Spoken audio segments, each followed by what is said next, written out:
Startup world में ना एक बात बोली जाती है कि पहले 1 साल के अंदर 90% स्टार्टअप फेल हो जाते हैं और आने वाले 5 साल के अंदर जो जितने स्टार्टअप बचे हैं उनमें से 90% स्टार्टअप फेल हो जाते हैं। तो आखिरकार दूध वाला जो 2015 में शुरू हुआ, कैसे वो 2019 में आखिरकार 4 साल में ही बंद हो गया।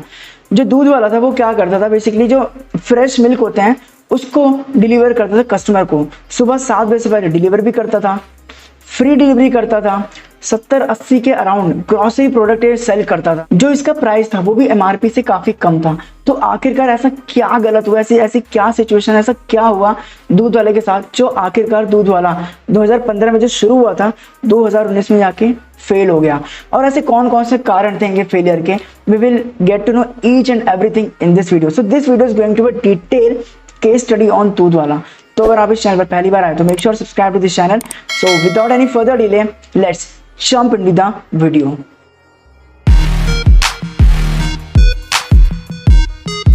जो पहला कारण बटन के फेल होने का वो था नो कॉम्पिटिटिव एडवांटेज। जो कॉम्पिटिटिव एडवांटेज होता है उसका मतलब ये होता है ऐसी कौन सी क्वालिटी इनके अंदर है जो इनको बाकी जो कॉम्पिटिटर्स हैं उनसे इनको डिफरेंशिएट करती है। अगर देखा जाए तो दूध वाले के अंदर कोई ऐसा डिफरेंशिएटर था ही नहीं जो इनके कॉम्पिटिटर से अलग करे। जो इनके कॉम्पिटिशन थे जैसे कि बिग बास्केट हो गया, ठीक, ग्रोफर्स हो गया, फ्रेश टू होम हो गया, ये जो कर रहे थे वही दूध वाले भी कर रहा था। अब सबसे बड़ी प्रॉब्लम यहाँ पर क्या आई ना, प्रॉब्लम ये आई कि जो कॉम्पिटिटर थे ना उनके पास फंडिंग काफी ज्यादा है। बिग बास्केट के पास, ग्रोफर के पास बहुत ज्यादा फंडिंग है। अब इससे क्या होता है कि ये लोग अपने कस्टमर को ना बहुत ही ह्यूज हैवी डिस्काउंट देते हैं, बहुत सारे हैं, जिससे कि अपने कस्टमर को रिटेन कर पाते हैं। लेकिन वहीं अगर हम दूध वाले की बात करें तो दूध वाले के पास एज कंपैरेटिवली देखा जाए तो उतने फंडिंग नहीं है। अब इससे क्या होता है कि जब ज्यादा फंडिंग नहीं है तो अपने कस्टमर को ज्यादा डिस्काउंट भी नहीं दे पाएंगे। अब जब ज्यादा डिस्काउंट दे ही नहीं पाएंगे तो रिटेन करने में काफी ज्यादा मुश्किल रहेगी। ऑब्वियसली बात है जो रिटेंशन रेट ऑफ कस्टमर होगा वो काफी कम होगा। अब जब कस्टमर ही नहीं बचेंगे, रिटेन ही नहीं होंगे तो बिजनेस कैसे आगे ग्रो होगा। So this was the first reason why Doodh Wala failed. जो दूसरा कारण बटन के फेल होने का वो था रॉन्ग हायरिंग। जो एक एम्प्लॉय होता है ना वो किसी भी कंपनी में एक बहुत ही मेन रोल अदा करता है, बहुत अहम रोल अदा करता है। अगर वो एम्प्लॉय लॉन्ग टर्म रहा कंपनी के अंदर और एकदम ढंग से काम कर रहा है तो वो कंपनी के लिए एक एसेट की तरह होता है। कंपनी को बहुत ज्यादा रिटर्न, बहुत सारा बहुत ज्यादा पैसा कमा के वो देता है कंपनी के एज अ फेवर में। तो यहाँ पे इन्होंने सबसे बड़ी गलती करी, दो गलती करी। पहली इन्होंने करी रॉन्ग हायरिंग। रॉन्ग हायरिंग का मतलब होता है बैड हायरिंग बोल सकते हैं इसको, कि उस पोजीशन के लिए ना जिस बंदे को हायर किया वो सुटेबल था ही नहीं। अब जब गलत बंदे को हायर करेंगे तो ऑब्वियस सी बात है जो कंपनी के अंदर काम होगा उतना ढंग से नहीं हो पाएगा। तो एक बात बोली जाती है अगर आप कंपनी में गलत हायरिंग करते हो ना तो एक टाइम ऐसा भी आ सकता है कि आपको अपनी पोजीशन छोड़ के नीचे पोजीशन पे जाना पड़ेगा उस चीज को हैंडल करने के लिए। तो पहली गलती तो इन्होंने ये करी, बैड हायरिंग। दूसरी गलती करी इन्होंने ओवर हायरिंग। मतलब कि जिस काम को करने के लिए 5 एम्प्लॉय एफिशिएंट थे उसी काम को करने के लिए उन्होंने 15-10 हायर करे, ओवर हायरिंग करी। अब इससे क्या हुआ, ऑब्वियसली बात है खर्चे तो बढ़ गए। इनका जो एचआर था, एचआर मैनेजमेंट था वो उतना एफिशिएंट हो ही नहीं पाया। इनएफिशिएंट इनका एचआर मैनेजमेंट था, इतने ज्यादा खर्चे बढ़ गए, कोई सैलरी का कोई प्रॉपर स्ट्रक्चर ही नहीं था। काफी सारे एम्प्लॉइज ऐसे थे जिन्हें ये लगता था कि हमें उतनी इनफ सैलरी नहीं मिल रही जितनी हम डिजर्व करते हैं। तो ऑब्वियसली बात है इतनी सारी चीजें होगी कंपनी के अंदर जो इनएफिशिएंट है, कोई प्रॉपर मैनेजमेंट की तरह काम नहीं हो रहा, तो ऑब्वियसली बात है कंपनी को आने वाले कुछ टाइम में जो लॉस तो झेलना ही पड़ेगा। एंड दूध वाले ने इस चीज को फेस किया and this was the second reason why Doodh Wala failed. जो तीसरा कारण बटन के फेल होने का वो था नेगेटिव कैश फ्लो। देखो नेगेटिव कैश फ्लो एक ना कंपनी के अंदर ना बहुत तरीके के खर्चे होते हैं, बहुत तरीके के ना एक्सपेंडिचर होते हैं, जैसे कि ऑपरेशन कॉस्ट हो गया, मार्केटिंग कॉस्ट हो गया, इंफ्रास्ट्रक्चर कॉस्ट हो गया, सैलरी को एम्प्लॉयज को सैलरी देनी है वो भी कॉस्ट के अंदर आता है। ऊपर से दूध वाला एक ग्रोसरी टाइप का बिजनेस था, इसके अंदर ग्रोसरी के जो बिजनेस होता है उनके अंदर बहुत ही ज्यादा कैपिटल जो होता है वो चाहिए होता है और कैश फ्लो जो होता है ना रोटेट करना चाहिए। अब इनके केस में क्या हुआ, जो कैश फ्लो था काफी नेगेटिव था। नेगेटिव कैश फ्लो क्या होता है आपको समझाता हूँ। जो रिवेन्यू होता है, रिवेन्यू का मतलब होता है जितना वो सेल कर रहे हैं, ठीक है, जितना प्रोडक्ट बिक रहा है उससे जितना पैसा आया वो रिवेन्यू होता है।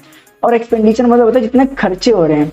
अगर तुम्हारे खर्चे तुम्हारे कमाई से ज्यादा हो जाएंगे तो कहीं ना कहीं नेगेटिव कैश फ्लो में ही होगा। तो शुरू में कंपनी प्रॉफिटेबल हुई नहीं क्योंकि नेगेटिव कैश फ्लो था, खर्चे ज्यादा हो रहे थे, कमाई कम हो रही थी। और इस इंडस्ट्री के अंदर, ग्रोसरी की इंडस्ट्री के अंदर वैसे भी जो ग्रॉस मार्जिन है वो बहुत ही कम है, 5%, 10%, 15% ग्रॉस मार्जिन है इस इंडस्ट्री के अंदर। तो जब नेगेटिव कैश फ्लो हुआ तो ऑब्वियसली बात है पैसे उतने थे ही नहीं इन पे कि अपने बिजनेस को रन कर पाए। तो that's why that was the third reason why Doodh Wala failed. जो चौथा कारण बना इनके फेल होने का वो था lack of planning. Day one से हर बिजनेस को पता होता है, जो बड़े बड़े बिजनेस है उनको पता होता है उनका प्रॉफिट कहाँ से आएगा, उनका जो मेन रिवेन्यू है वो कहाँ से जनरेट होके आएगा। अब जैसे बिग बास्केट हो गया, रिलायंस फ्रेश हो गए, ये जो कंपनी है ये इनके बहुत सारे रिटेल स्टोर हैं, ठीक है, और ये भी ग्रोसरी में डील करते हैं जहाँ पे मार्जिन बहुत ही कम है, बट स्टिल ये लोग एक्सपैंड करें। लेकिन फ्रेश टू होम के साथ दिक्कत क्या थी ना, फ्रेश टू होम के साथ उतना उन पे प्रॉफिट था ही नहीं, और जब प्रॉफिट मार्जिन नहीं है, ग्रॉस मार्जिन नहीं है, उसके बावजूद भी वो एक्सपैंड करने की सोच रहे हैं। तो ऑब्वियसली बात है जब पैसा नहीं है तुम कितना एक्सपैंड करोगे उस चीज को लेके।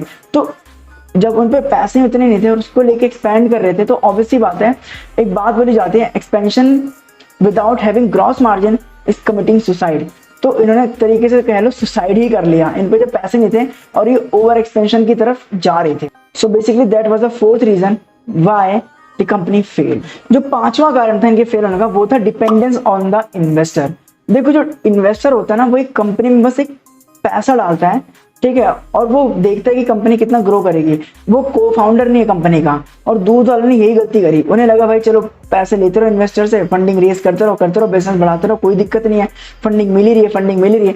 अब ये लोग कैश बंद करते हैं, इन्वेस्टर के पैसे से तो कैश बंद करते थे, जो इतना डिस्काउंट देते थे, सारा कुछ करते थे इतना, क्योंकि नेगेटिव कैश फ्लो जा रहा था, तो वो पैसे किसके थे, इन्वेस्टर के तो थे। तो एक टाइम के आने के बाद भाई इन्वेस्टर ने मना कर दिया, भाई तुम क्योंकि तुम प्रॉफिटेबल हो नहीं पा रहे, तुम प्रॉफिट जनरेट कर नहीं पा रहे, हम क्यों आपको इतना पैसा दें, इन्वेस्टर क्यों इतना पैसा दें।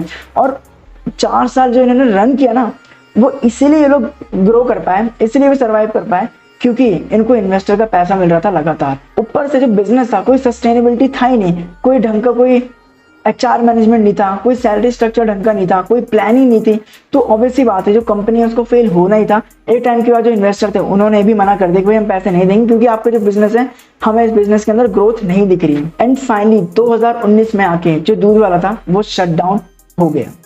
तो दोस्तों आपको केस स्टडी कैसे लगी मुझे कमेंट सेक्शन में जरूर बताना। अगर आपको केस स्टडी अच्छी लगी हो और इस केस स्टडी से आपको कुछ नॉलेज मिली हो तो मेक श्योर इस वीडियो को जरूर लाइक करना और इस चैनल पर जरूर सब्सक्राइब कर देना अगर आप इस चैनल पर पहली बार आए हो। तो इसी तरीके की मैं केस स्टडी और भी आगे लाता रहूंगा। तो इस वीडियो में बस इतना ही, मिलता हूं मैं आपसे नेक्स्ट वीडियो में, तब तक के लिए थैंक्स फॉर वॉचिंग।